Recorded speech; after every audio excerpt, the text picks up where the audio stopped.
So welcome to Roundtable number 3 on the topic of what speech styles do young people use.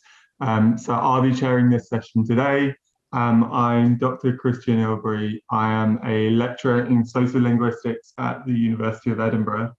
And my research looks at youth language, particularly in the context or across offline-online space. So I'm interested in how young people use variable forms of language. So whether they say things like ting or thing across offline, so in speech, and online, so on social media space. And I'm particularly interested in how young people adapt or adopt new features in their everyday speech styles. So I'm really excited to be joined by a number of sociolinguists, sociologists here who work on the topic of youth speech styles and related themes. So I'm going to introduce my panelists first, and then I will let them say some information about their own research.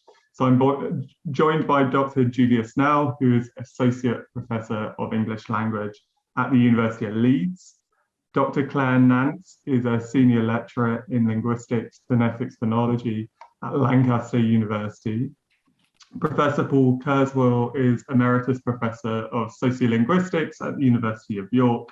And finally, Dr. Rianne Hodges is a Senior Lecturer in Sociology and Social Policy at Bangor University. So throughout, if you have any questions, feel free to put them in the chat. And then when we have a lull or the possibility to talk about that question, we will get to it. So first, I will introduce Professor Paul Kurzweil. So if you'd like to discuss your research. Right, thank you, Christian. Okay, so my name's Paul Kurzweil, University of York. So I've been researching something which we've called Multicultural London English, or MLE for short, when I was previously at Lancaster University, in fact, with people at Queen Mary University of London, so Jenny Cheshire, Sue Fox most notably. So Multicultural London English is a new variety of English spoken in inner city parts of London, areas with a high ethnic and linguistic mix. So areas with quite a relatively large numbers of people who are immigrants themselves, or who are the children of immigrants, or the grandchildren of immigrants as well. So this particular area is, these areas, I mean, the ethnic mix, shall we say, linguistic mix, started out with the Windrush generation in the 1950s and 60s from the Caribbean. And then people came from elsewhere, came from the Indian subcontinent, West Africa, East Africa, and other parts of the world as well. So MLE is then a variety of English that's spoken by young people, or slightly older people by now, whose parents were not necessarily first language speakers of English. They may be, but they were not speakers of English at all, many of the parents. So it's a variety that's come up, it's mixed, essentially.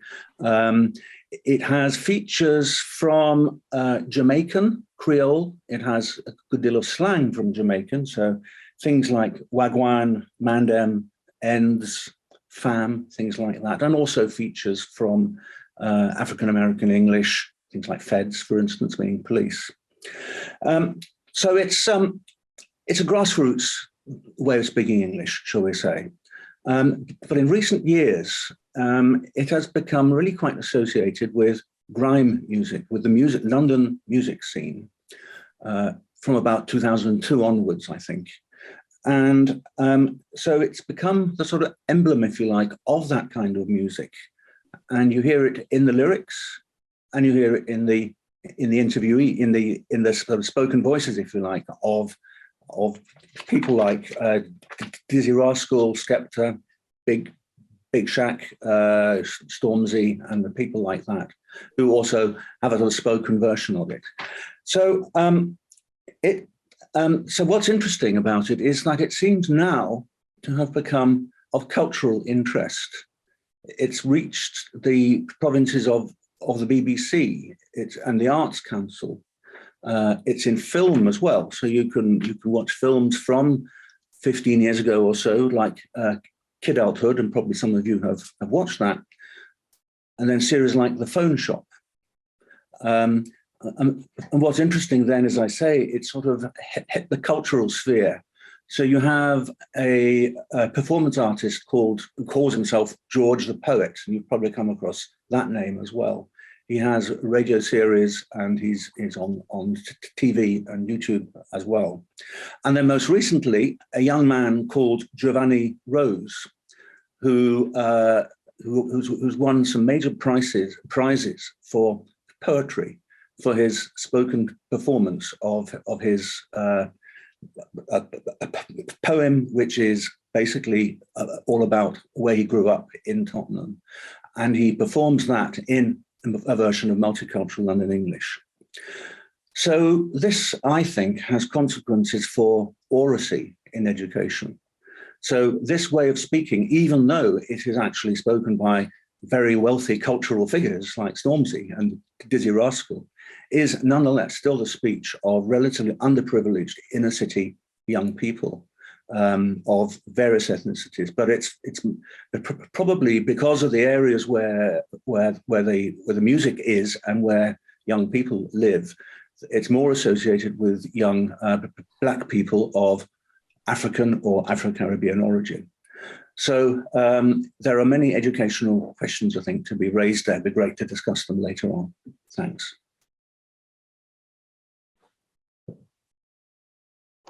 Thank you very much. It would help if I unmuted myself. So I'm just going to go as I see my panelists on my screen. So the next person I see is Dr. Rhian Hodges. So if you'd like to introduce yourself, that'd be great. Hi, thanks very much, Diolch yn fawr, Christian, and thank you for the invitation to be a part of this really interesting panel. So yeah, I'm Dr. Rhian Hodges. I'm a senior lecturer in sociology and social policy at Bangor University. My research interest is language planning. So we look at how we can change possibly language use within communities and within education. In particular, I research new speakers of Welsh within Welsh medium education in Wales. And it's a really interesting field because it's been growing in its sort of popularity and significance over the last few years. And I think it's an important field. So new speakers are individuals who have learnt the language through the education system. They might not have spoken that language at home. So in effect, it could be a sort of second language. But why I think this field is really interesting is that it aims to move away from some of the labels that we like to put on learners of language. So things like first language, second language, mother tongue, or as we say in Wales, mamiaith. And these things, of course, can contribute to some sort of linguistic hierarchy, and they can possibly make individuals feel under pressure to speak a certain type of Welsh. And as we're looking at sort of types of speech, within Welsh medium education, it probably is quite an under-researched field.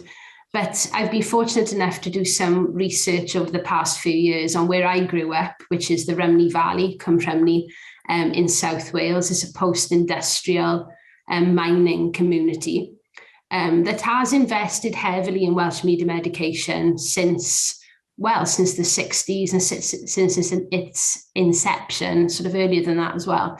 And I think it's quite interesting to look at how individuals then use their languages within the education system and outside as well. And one of the things that struck me when I spoke to the Welsh speakers and the new Welsh speakers within the area is that a lot of their language journeys were actually characterized by barriers, things that maybe stopped them using their language. And one of them was the idea they felt the need to conform to this sort of perfect Welsh speaker, in their words, not mine. And they used to say, siarad fel Cymru Cymraeg, so speak like a first language Welsh speaker who's always spoken Welsh at home. And some of the individuals, I think, felt under pressure to speak a certain way, and to almost conform to particular cultural and social expectations within the community.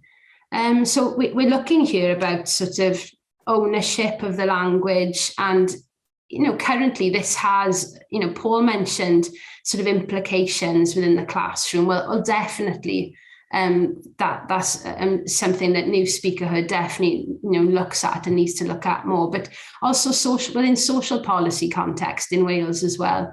We see that the Welsh Government, their current Welsh language strategy is to create 1 million Welsh speakers by 2050. They're actually hanging this strategy on education and on the prospect of creating a lot more new speakers. And this, of course, is an ambitious target that we all would love to support in Wales and do support in Wales. But I think we need to think a little bit about supporting new speakers and for them to feel confident and for them to feel that their language is theirs. So whatever type of accent, dialect, or type of Welsh they wish to use, that is something to be celebrated. Lots of good work does happen within the education system, but as we'll probably discuss later, I think we could probably go a bit further as well. Thank you. Fantastic. Thank you very much. Okay, so I'm just going to go down the grid. So Dr. Claire Nance, if you'd like to introduce yourself. Hi everyone, and Fesca Ma. My name's Claire Nance and I work at Lancaster University. Before that I studied at the University of Glasgow. In terms of the interest for this discussion, I think I'm here to represent Gaelic on this panel. So I'm really grateful to the organisers for making space in this Oracy discussion for minority languages and minority language education. Really appreciate that. My PhD research looked at the speech of adolescents in Gaelic medium education, and specifically I compared young people in Glasgow in central Scotland and young people on the Isle of Lewis in the Outer Hebrides, so looking at Gaelic in different locations across Scotland. And the comparison between those would be that Gaelic's been spoken as an immigrant language in Glasgow for hundreds of years, but it hasn't had the kind of established community language transmission across generations in the same way that you would find in the northwest of Scotland. Since the 90s, Gaelic medium education has been available in Glasgow, and since 2006, students can continue their education all the way through secondary level in Gaelic. So this is quite a recent development compared to the context of Wales, so still catching up in Scotland. And Gaelic's been a community language in the Outer Hebrides for centuries, although family transmission is declining nowadays and there's more and more reliance on Gaelic medium education to produce the next generation of speakers, so kind of similar to what Rhian was saying. Since I've been doing these projects, I've also worked with primary age children in Gaelic medium education in the Outer Hebrides and adults who acquired Gaelic later in life, and also Gaelic speaking adults in the Outer Hebrides. In terms of young people's language styles and uses, my PhD research was interested in tracking the development of a Glasgow specific variety of Gaelic. And I showed that Glasgow Gaelic is influenced by Glasgow English vowels, consonants and intonation. So this is quite a new development for Gaelic, and it represents the kind of diversification of the community as social structures and modes of transmission develop and evolve. I don't consider this a full dialect of Gaelic, and I've sort of built on the work by other panelist members here. Paul Kurzweil has done a lot of work on new dialects, and calling something a dialect would imply that you've got large-scale community transmission through families and building that across generations. We haven't quite got that yet in Glasgow, so there's not large numbers of people coming out of the Gaelic medium secondary school and then speaking to Gaelic to their children yet, but who knows for the future. What I've also looked at is working with younger children in the Outer Hebrides about how they acquire the speech sounds of Gaelic. And I found that there aren't necessarily many differences between children who speak Gaelic at home and children who learned Gaelic in primary school, at least from age 7 upwards. As in, I studied them when they were age 7 upwards. They start learning Gaelic a bit earlier at school. And I've argued this is due to the effects of shared social practices between children in the classroom. So to put that another way round, sounding like your friends is more important than sounding like your family by the time you're a preteen.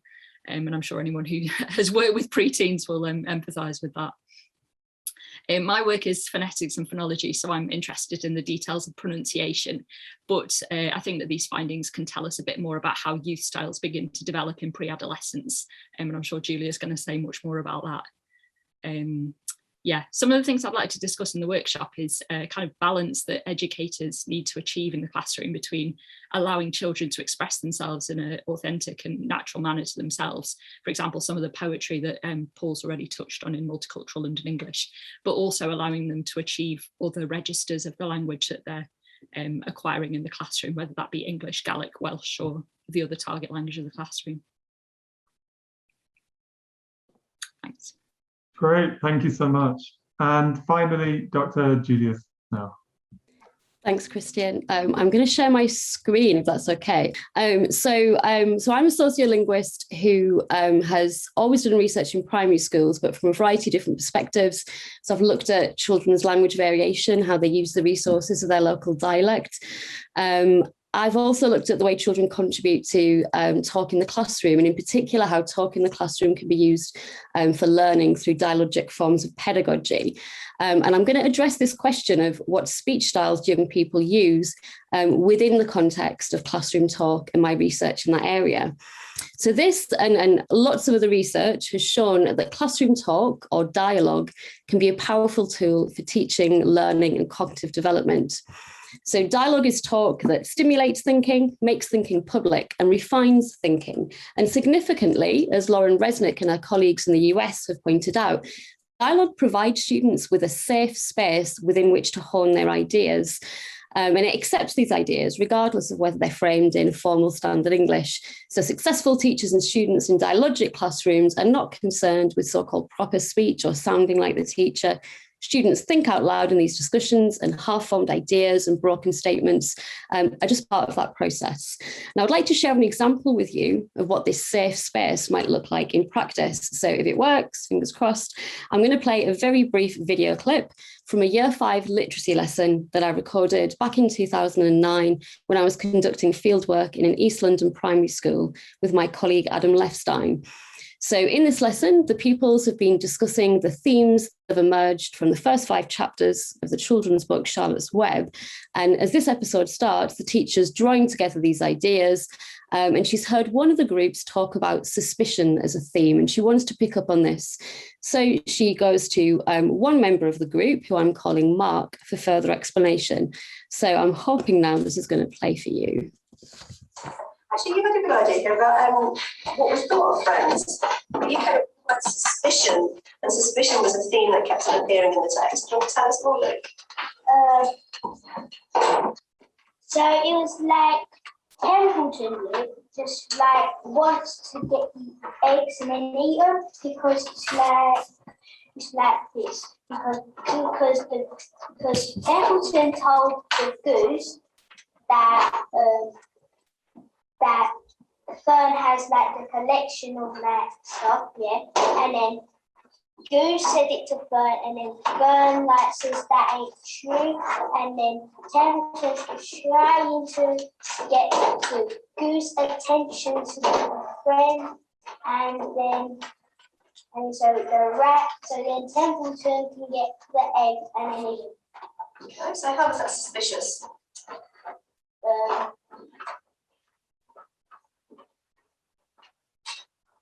Was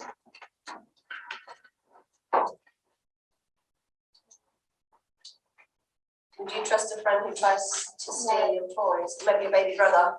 yeah. Okay, does that appear anywhere else? Because somebody else earlier mentioned another character was suspicious as well. Okay, so I'm going to leave it there. I hope you could follow it broadly, but if not, there's a transcript on screen now. So Mark's initial response here is lengthy. It's actually 45 seconds, which really stands out against the average length of pupil response elsewhere in the school of 5 seconds. But at this point, the content of the response isn't entirely clear. Ms. Lee draws attention to that lack of clarity, pushing Mark to explain further. So how was that suspicious? In doing so, she positions Mark as a competent pupil who has responsibility for clarifying his own ideas and for contributing to others' thinking. There follows then a 10-second pause, a long pause punctuated only by Mark's because. Eventually, Ms. Lee breaks that pause by asking a more specific question, this time one which draws upon her personal knowledge of Mark, that he has his baby brother.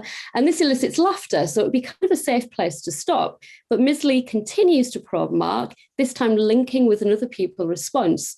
Okay, does that appear elsewhere? Because someone mentioned earlier that another character was suspicious as well. And the interaction continues. Now, I'm not presenting this to you as kind of a model of dialogic classroom interaction. I don't think that really exists in real classrooms with all of the messiness and complexity of classroom life. But for me, this interaction does embody some of the kind of key elements and spirit of dialogue. So pupil contributions here are clearly valued, and likely as a result, they far exceed the 1 or 2 word response that we so often get in classroom interaction. Pupils are engaged in the discussion and they display respect for each other. So you see the pupils turn around to face Mark, signalling that they, like Ms. Lee, take his contribution seriously, and they follow the discussion with apparent interest.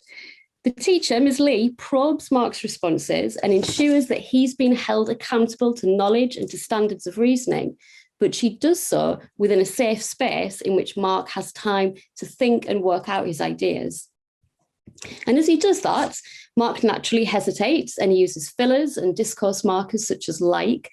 He also uses non-standardized forms such as ain't, and he starts most of his utterances with and because, marking them out as so-called incomplete sentences. Now, I would say that this style of speech is entirely characteristic of pupils contributing to whole class discussion up and down the country. However, we know that many schools in England now strongly discourage these features of speech, with some even attempting to eradicate them entirely by instigating formal dialect bans and other zero tolerance measures designed to tackle what are typically seen as problem features of spoken language. So I don't have time to go over all of these in detail, but just to highlight for you that they're picking out many of the forms that Mark is using. So the use of ain't, the use of like, the use of and because to start utterances, the use of sentence final yeah. So Mark uses all of these. Now, arguably, this intense scrutiny of children's language is being fueled by prescriptions on so-called spoken standard English that can be found in the national curriculum in a range of other related policy mechanisms, like the teacher standards, standardized testing, and also Ofsted inspection reports, all of which put teachers under incredible pressure to enforce standardized forms of English in the classroom. So my colleague Ian Cush and I recently examined a corpus of Ofsted reports to investigate how inspectors have evaluated language. And we discovered a huge number of reports in which, on the one hand, the inspectors criticise teachers and pupils for using non-standardised forms of English and local dialect. And on the other hand, they commend schools in which teachers demand, for example, that pupils speak in full sentences using standard English. So we've got an example here of a school being praised because it's almost eradicated the use of like, and another school being praised because the teachers there are quick to correct themselves when they use words such as ain't. Now, again, these are all features that Mark was using. Now, arguably, thankfully, from my point of view, Ms. Lee focused only on the content of Mark's utterances, not on his form of expression, providing that safe space that Resnick and Shantz argue was really crucial to dialogic teaching and learning. But what might have happened to Mark's unusually long response here if Ms. Lee had stopped him to correct his first use of like? And what might have happened to his confidence in working through his thinking in front of the whole class if he'd been asked to correct or he'd had to self-correct every time he used a non-standardized form or a filler or started his sentences with and or because? Well, obviously we don't know, but I suspect the interaction would have taken quite a different turn, which is perhaps something we can discuss. So I will stop sharing. Thanks, Christian. Fantastic. Thank you very much. Okay, so hopefully that gives you an introduction to our research, and hopefully throughout this roundtable discussion, you will have questions of your own, which we encourage you to put into the chat and think about. But I guess as the chair, I should probably get this going in terms of a discussion. I was thinking perhaps not really attending is familiar with sociolinguistics, and so the term styles or registers, as Claire referred to, might not be as transparent as perhaps we think they are. So I'm wondering if we could perhaps say how we approach the notion of style or register or language in our own research, right? So I think people might be used to coming across things like youth language, but not so much youth styles, which is obviously the topic of this roundtable discussion. So I don't know if anybody wants to jump in, or if I should just be cruel and allocate this question to somebody.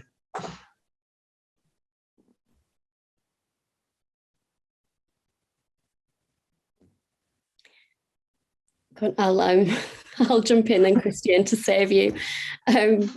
I think the term style is really useful, especially when we're thinking about an educational context where there's a tendency to think about language use in quite kind of narrow ways. And the term register might be used, for example, just to refer to sort of formal versus informal language. So we tend to get these dichotomies within the educational context. What is formal or informal, kind of home versus school, or appropriate versus inappropriate language. And I think probably the way sociolinguists, well, the way I can't speak for everybody, use language, brings in a greater degree of flexibility. So the idea that we have all of these different language resources that we can use in different ways, and style can be that kind of a cluster of resources that we use in one particular situation that does communicates particular meaning for us. But there aren't kind of very rigid boundaries between these different styles. You know, they're overlapping, they're changing, they're flexible. I'm not sure if that's helped at all, actually, in terms of clarity, but I'll let somebody else jump in. Yeah, no, I think personally, it kind of relates to what Paul was saying when you were discussing NLE, and then you said, well, used by young people and now not so young people, and characterizing perhaps something that we'd be used to calling a variety in as a style is perhaps helpful there, right? To capture the transition of what might be associated with a particular period in life, and then maybe not so much. Yeah, unless I can expand a bit on style versus dialect, even. The language variety, which is a term that sociolinguists use. So something like multicultural London English is, the earlier studies of it were considering it as a new way of speaking English, so a new dialect, in other words, with these particular linguistic forms, this vocabulary, this pronunciation, and so on. At the same time, recognizing that it is a distinct, youth style, as in something that marks the young people's group identity, and then you can move on from there to maybe other people who would like this identity, but they're not originally speakers of it, who then acquire some of the words, the slang, and maybe one or two expressions like wagwan, which almost use humorously. So multicultural London English really covers both of those things, but both a youth style and a new dialect. So you can see that, by the way, people like George the poet actually uses his language. It's quite formal, but he mixes it in with slang and the pronunciations as well. But then also looking at the examples that Julia was showing us, I felt as I was listening to that lad that an adult could also speak like that in a similar context, and that adult wouldn't be criticized for a moment, actually. Well, unless somebody was focusing on like, which a lot of people do, of course. But our students use like, and they use and because in their replies, and they are regarded as fully competent speakers of English. So it seems to me to be balmy, actually, that we are, told to tell kids to get rid of all of those things that they use completely naturally. Because except in a situation like this seminar now, the workshop now, we don't tend to speak in whole sentences either. So I see all sorts of problems with that. Yeah, I think in thinking about spoken and written language and the differences between those two things is quite interesting and important, especially from the point of view of this whole conference and project that you've got at the moment. My assumption on seeing some of the material that Julia is working with and looking at these kind of things is that people don't really realise the nature of spoken language a lot of the time, and they assume that it is a lot more whole and complete and full sentences than it actually is. So I think this is a real contribution that I'm sure your project is making, is discussing how people speak. And I certainly use like and not whole sentences all of the time, even in a panel like this in a fairly formal setting. So I imagine that there's a lot of probably misconceptions and confusion about the nature of spoken language. Hi, just to jump in is when I was listening to Paul and to yourself there, Claire, and it's actually made me think of code switching as well between between different languages and different styles, and it's made me think of when we look at the new speakers of Welsh, for instance. Some individuals are often criticised for the use of English words within sentences, which, research shows us actually shows that they've mastered a language, and it actually shows, sort of development and a highly skilled competence actually. But, it can be seen sometimes as a negative issue. And a lot of the new speakers I've spoken to always felt under pressure to find, correct Welsh words to put into sentences rather than sometimes use an English word which would come more naturally to them.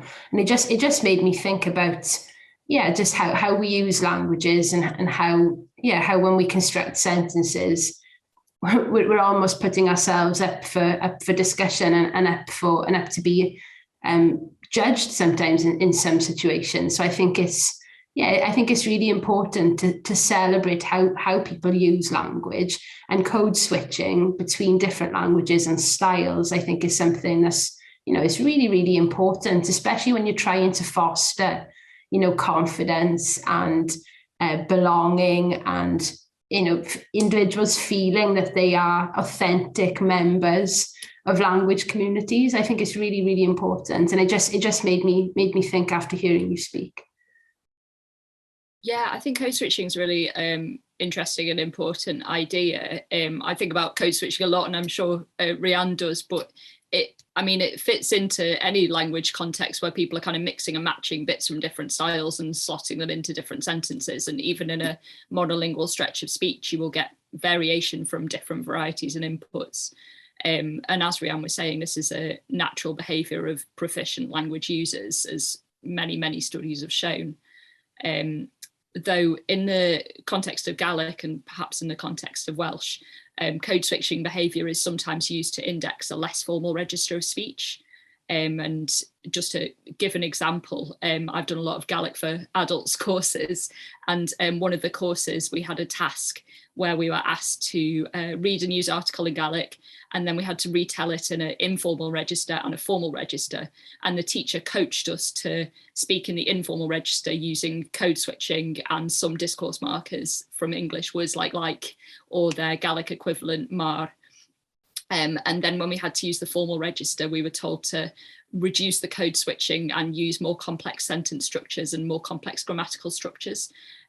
So these kind of informal, formal styles are sometimes taught through code switching or less code switching in a minority language context.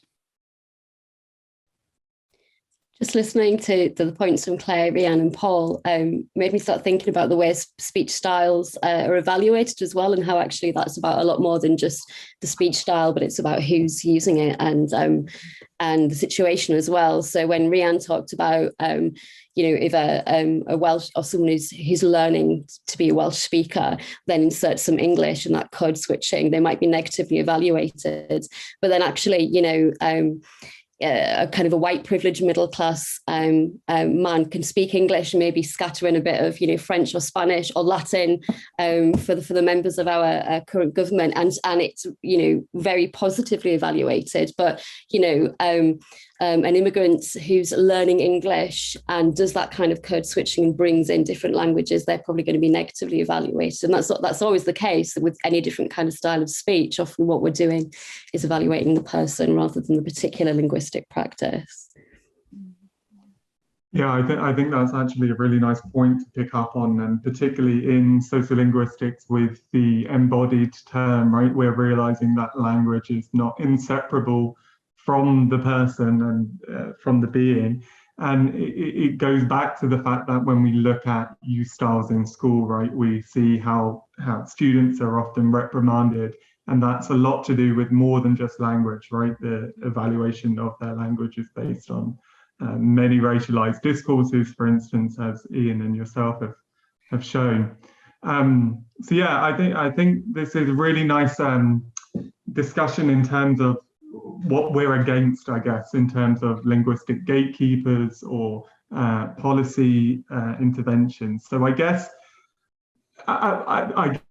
one thing we could think about is how do we kind of support youth styles, and how do we support young people in making their voices heard in either educational contexts or in the wider world, right? If we know that this accent bias exists, or that there are these kind of prescriptivist understandings of what young people should or shouldn't sound like, what interventions can we put in place, or how can we address this? Does anyone have any idea?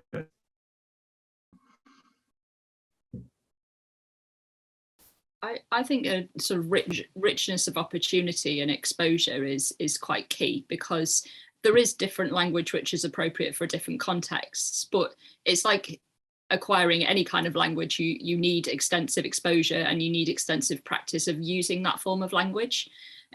So giving people a diversity of contexts in which to express themselves.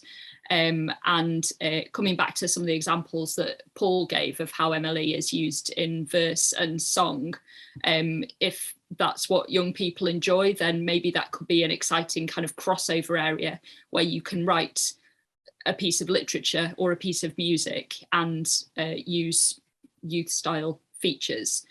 So that's one example of where you can give different contexts for different language use and kind of explore and try things out and make it fun for young people. I suppose the problem still of gatekeeping, because teachers are a double bind. I mean, sometimes they are not particularly well educated in linguistics, probably more so now. I mean, that's improved, I expect, in recent years, but and then they have what the government tells them to do. And if Ofsted evaluates people positively, if they eradicate certain discourse markers, then, you know, a teacher's going to be as frustrated as the child is. Yeah. And I don't have a solution to that particular problem.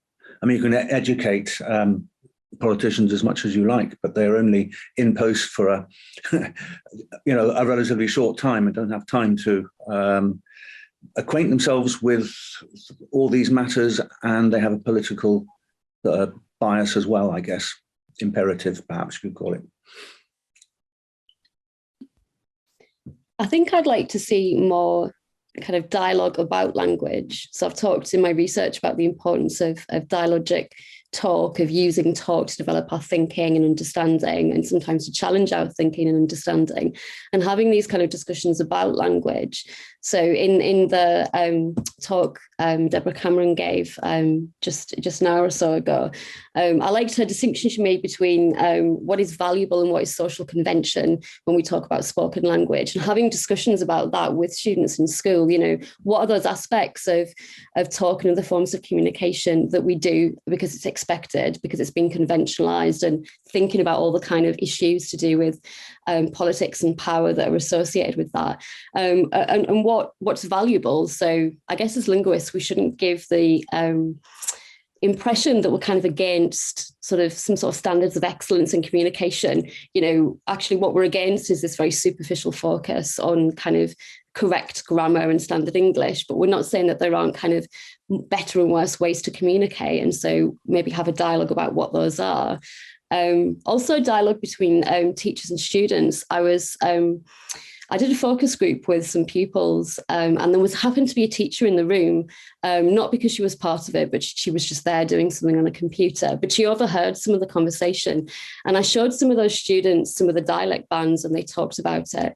And, they talked about how they would feel if it was them, and they were very against it. And at the end, this teacher said, I feel really guilty now because I've actually banned some words in my classroom. And she'd written a list on the board. She'd banned the use of like was one of them.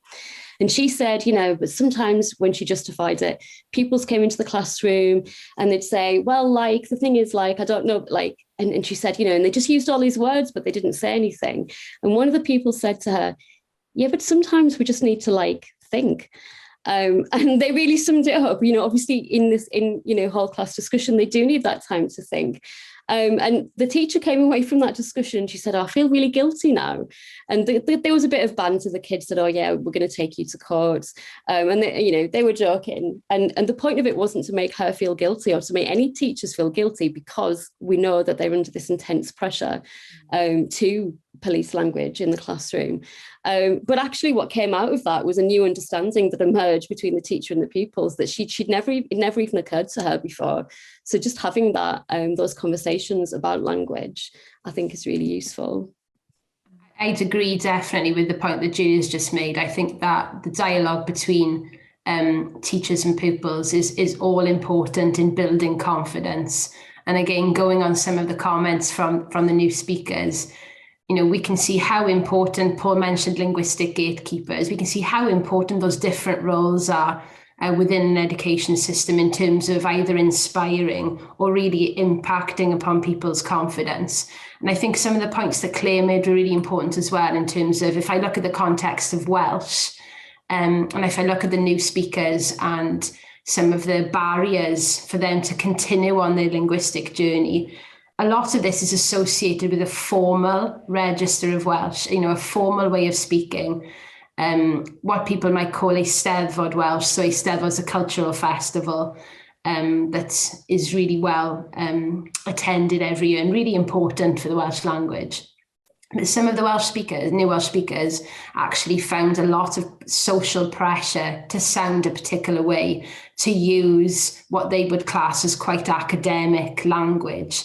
And of course, once they left that educational system, especially if they lived in areas where you wouldn't hear Welsh as much socially, they then found a real disconnect in terms of their identity and how they were then going to proceed as speakers.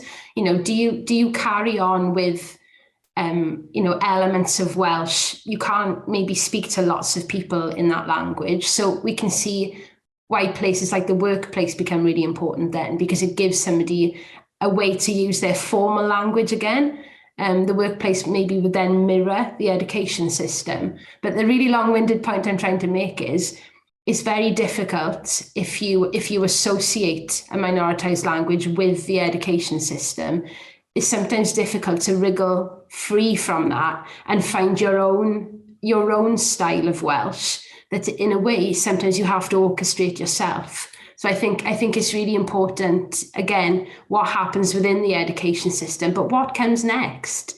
What happens within communities? And Claire mentioned the music scene, and Paul has also, referred to lots of really important musicians. And I think it's key in a minoritized context to normalize language use and have, like you said, Claire, have fun with it as well, that it becomes relevant and not stuck within a classroom.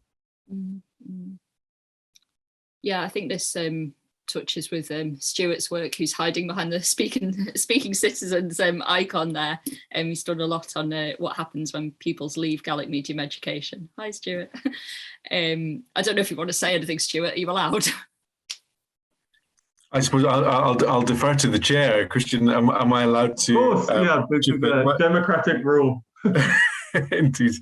Yeah, no, I mean, I think a lot of what everyone's been saying on the roundtable, on the panel so far, really resonates with my research on, whether or not people who are coming through these immersion education systems in the specific context of my work, Gaelic medium education in Scotland, people who are now in their 20s and 30s, actually going on into their 40s in some cases, are they still speaking a language they were educated in up until the age of 12? Is there any prospect of them raising their own families in the language? And although the desire is there in a lot of cases, in part because of provision at secondary level and the sort of drop off between primary and secondary school in terms of what immersion education is available, getting hundreds of people who've come through the system and who now haven't necessarily spoken it in more than a decade, would like to start families, raise families in the language, but don't really have sufficient oracy to do it in adulthood. And so oracy, we've been talking all week so far about good oracy, what it means. Good oracy at the age of 12 is not the same as good oracy at the age of 18, at the age of 30. And what can we do to support the development of bilingual oracy in these contexts, and of being able to employ different styles and different registers as part of your linguistic socialization, really. We talk about language socialization in social linguistics and linguistic anthropology as a sort of ongoing process throughout the life cycle. And I think the school plays a major role in it, but it's not just up to schools, as Debbie was saying earlier. I think that point actually picks up on a nice theme that I can see emerging, is we're all aware of that young people have this immense awareness, right? So whether it is register appropriateness or style shifting or code switching, I think the thing that is often misunderstood is that young people are aware of what is appropriate at a given time on the whole. So for instance, that a young person wouldn't go, well, I'm not saying wouldn't, but is very unlikely to enter into a job interview and use the same style that they would with their friends, right? So this is entirely the discussion that we've been focusing on, is contextual appropriateness and awareness. And I think half of the battle with oracy and thinking about awareness is how do students become socialized to that awareness, right? If they're not exposed to these different contexts, or they're not, they don't have the luxury of being exposed to those contexts, then how do you acquire that awareness?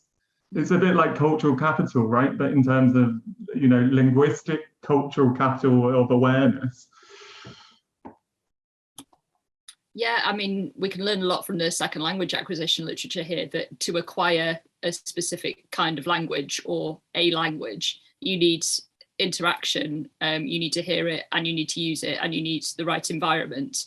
And if you don't grow up listening to Radio 4 or very formal registers of English or another language, then you need to get that exposure and that interaction in that particular form of language in another way.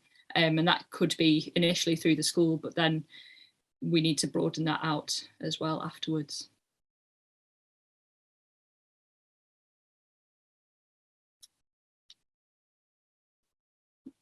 One thing that I was thinking of, if anyone else doesn't want to speak immediately, was a concept from Emily McEwen-Fujita's work.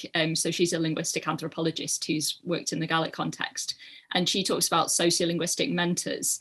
And what she means by that is when adults, in her context, adults acquiring Gaelic, they often, if they end up becoming proficient Gaelic speakers, they often meet one particular friend who sort of helps them on their linguistic journey.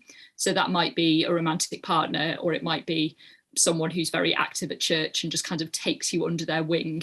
And anyone who's acquired a foreign language can kind of probably resonate with this experience. You meet someone who's just really patient and lovely and helps you. And I think we can expand that concept of the sociolinguistic mentor to, say, a monolingual English context as well. Maybe you have someone who uses that register that you're attempting to acquire, and could take you under their wing, and provide that interaction and rich contexts of usage.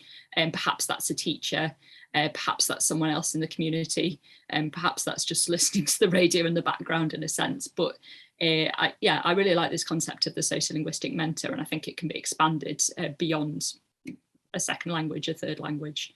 I think Sorry, yeah. I think the only problem with that, or one of the problems with that, is it would tend to be, well, kind of, okay, so working class kids need to be exposed to, for example, the formal language we use on Radio 4, or need a sociolinguistic mentor to expose them to kind of middle class styles of speech. But I wonder, would it work the other way around? So would middle class kids be exposed to styles of speech that they don't kind of encounter on a daily basis? And it's just always, we kind of inadvertently and implicitly get back to that kind of deficit model, which is that, you know, working class kids need to have their repertoires built up, but actually, you know, children more generally need to expand their repertoires in order to be able to use language to do all kinds of different things, to relate to people.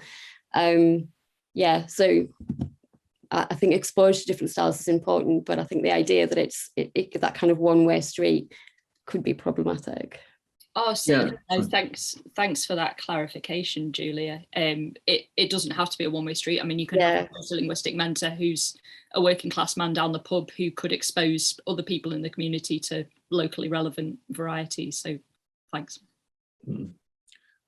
I mean, one of the problems is, as already been pointed out, is is how to expose certain kids to other styles, other functions of language, without actually ending up demeaning their, they call it the native style, if you like. Without, I mean, you have to try to make sure that people understand where their own speech style fits in the world, and that it's valued and that it has validity, while at the same time maybe training people for interviews. I'm not sure, really. Listening to Radio 4 is not something that many people do. I'm one of them, but most people are not, obviously. And even if you can listen to it as long as you like, you're not really going to acquire it until you actually practice it. So I think there's a problem there, and I don't really see any way of solving it. Sensitivity, I suppose, having a teacher who understands what they're doing and can show respect at the same time. I mean, that's a tough ask, but that's probably one way to do it. Or I suppose the other option is to make sure that Radio 4 has just a greater diversity of different language styles that they're broadcasting. So it's not just seen as that kind of exclusive preserve. So it has more different accents than it used to have, at least. But I wouldn't say, I mean, it's, if you listen to any sort of radio play, it's still very traditional, I have to say. So I think we have one question here from Nikki. I'd be interested to know if the panelists think there is a place for teaching the formal elements of confident speech to underpin confidence, things like voice, eye contact, gesture, separate from dialect, grammar, code switching, highlighting that the objective is centered around being heard and understood and less about judging dialects or linguistics, starting in primary school. I think we have a couple of minutes to address this. Does anybody have any immediate thoughts? This is maybe an example where, so for example, if students were shown a variety of different speeches, different public speakers at work, and then we're asked to think about, well, which of these do you think was the most effective and why, and have a conversation about it, rather than it ending up that kind of, well, if you're a confident speaker, you always make eye contact and that kind of tick box thing. So it's developing kind of awareness and understanding of what is an effective speech in particular contexts. I think that would be useful.